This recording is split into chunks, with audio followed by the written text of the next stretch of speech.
আসসালামু আলাইকুম, কেমন আছেন কলিজার বন্ধুগণ? আল্লাহর রহমতে আমিও ভালো আছি। এটা আমার দুপুরের আয়োজন। ফলি মাছ, মানে দেশের ফলি মাছ, বিলের মাছ। বিলের মাছ খেতে অনেক মজা হয়। চাষের মাছ খেতে ভালো লাগে না। শহরে তো শুধু চাষের মাছই থাকে। তো এটা দেশ থেকে আনা ফলি মাছ। কালকেও ফলি মাছ খেয়েছি, অনেক মজা হয়েছিল, তাই আজকে আবার ফলি মাছ ভাজি করলাম। এটাকে আমি চুলার আঁচ খুব কমিয়ে দিয়ে লাল লাল করে আমি ভেজে নিব। তো ফ্রাই প্যানটা ছোটো হয়ে গেছে, একবারে সবগুলো মাছ দিয়েছি। তো ফলি মাছগুলো আমি চাকু দিয়ে দাগ দাগ করে কেটে কেটে নিয়েছি, যাতে মশলা ভিতরে ঢুকতে পারে।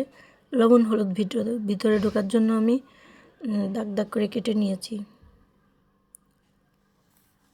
এগুলো হচ্ছে মেয়ে মানুষকে যেমন বিয়ে দেওয়ার আগে ভালো করে হলুদ মেখে নেয়, শ্বশুরবাড়ির লোকেরা উল্টে উল্টে ভাজি করার জন্য ভাজি করে। তো ননদ দেবর ভাসুর সবাই তো ভাজে।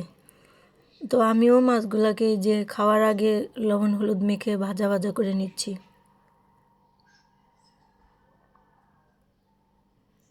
দুইটা ফলি মাছ বড় ছিল, মাছ দুটো বড়, কিন্তু আমি মাথা কেটে ফেলেছি। মাথা অনেক কাটা থাকে। তারপরে আমি মশলা গুঁড়া করে নিয়েছি, আদা রসুন জিরা, এটা ব্লেন্ড করা মশলা। তারপরে হচ্ছে ধনেপাতা দিয়েছি, একটা টমেটো দিয়েছি। এখন মশলাগুলো ভাজার পরে পানি দেওয়ার পরে যখন বলক আসছে, কাঁচা গন্ধটা চলে গেছে, এখন আমি মাছগুলো ছেড়ে দিচ্ছি। মাছগুলো ছেড়ে উল্টে উল্টে দিব, যাতে করে মাছগুলো কাঁচা না থাকে।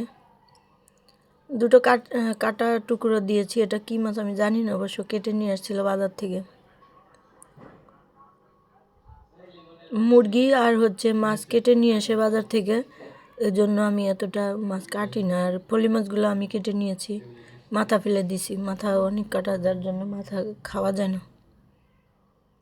ওগুলো পানি শুকায় গেলে, যখন মাখা মাখা হয়ে যাবে, তখন এটা রান্না হয়ে যাবে। আমি অবশ্য হালকা মশলা দিই, বেশি দিই না। হচ্ছে বেশি মশলা খাওয়া ভালো না।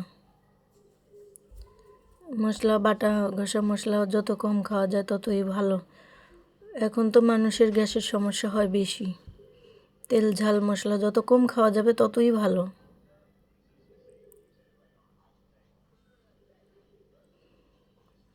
তেল ঝাল মশলা তো বেশি ক্ষতি করে।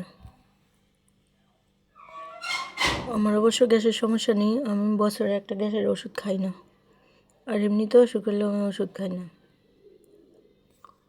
আল্লাহ।